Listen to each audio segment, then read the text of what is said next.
So it was around about that time that your interest in epithelial iron transport began, I think. So what triggered that switch from what you were doing for your PhD to iron transport? I tried to survey what was going on in pharmacology. It went in a strange way at that time. You know, everybody would be working on catecholamines, and then all of a sudden that would stop, and everybody would be working on 5-HT, and then it might be histamine, and so on. And most people followed the crowd. That was the first thing. The second thing, nearly all of them ended up recording something where tension was recorded in a piece of muscle. And I really just thought to myself that there really ought to be something else you could record. Surely other things were going on besides muscle shortening, you know. There were already people at it. Don Jenkinson, you see, at University College, was putting microelectrodes into liver cells and finding, you know, all sorts of things happened with adrenaline, noradrenaline, and electrical signals were happening, and of course the liver just sat there. So clearly there was a whole pharmacology wasn't being looked at, and so on. I mean, even in the department, of course, we had grown to about 4 or 5 by this time, and Keith Matthews had joined us from Canada, and at Arnold's suggestion, he was putting microelectrodes into endocrine cells, and for instance, getting all sorts of signals which have never been recorded before from, say, pancreatic islet cells in response to glucose.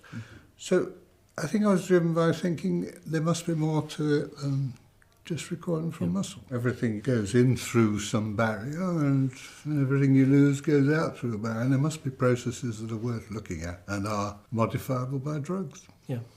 So in the late 1980s, you turned your attention to cystic fibrosis, on which you still work. What was it that first interested you in CF, and what approach did you take? Well, it wasn't that much of a change if you think about it. First of all, I mean, what you're suggesting is I changed from looking at sodium channels to looking at chloride channels, which I guess is to some extent what I did. On the other hand, I'd been working with chloride channels in the kinin area for some time with Harry Margolius and his group. But as you well know, in cystic fibrosis, one of the first ways you can detect somebody has that disease is that mothers always complain that when they kiss their young babies, they taste salty. And that was one of the diagnostic features before we knew anything about the genetics of the disease. Now, the idea was that the sweat was secreted in the secretory coil, and it couldn't be reabsorbed because the sodium couldn't be reabsorbed. And there was talk of circulating amiloride-like substances. So this was spot on what I'd spent a number of years being interested in, the amiloride-sensitive sodium channel. And it wasn't until 1983 that Quilliam showed that it was the chloride channels deficient in CF. And of course, if you can't absorb the chloride, then the sodium can't follow, so it still tastes salty.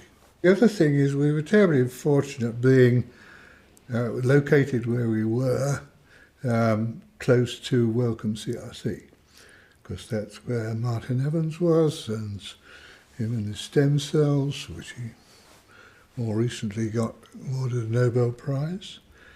And he was able, with his technologies and his group, to produce transgenic mice with this disease. And of course that led us down that pathway, thinking that, in fact, gene therapy might be the way in which this disease was dealt with. Well, of course, it's still not dealt with.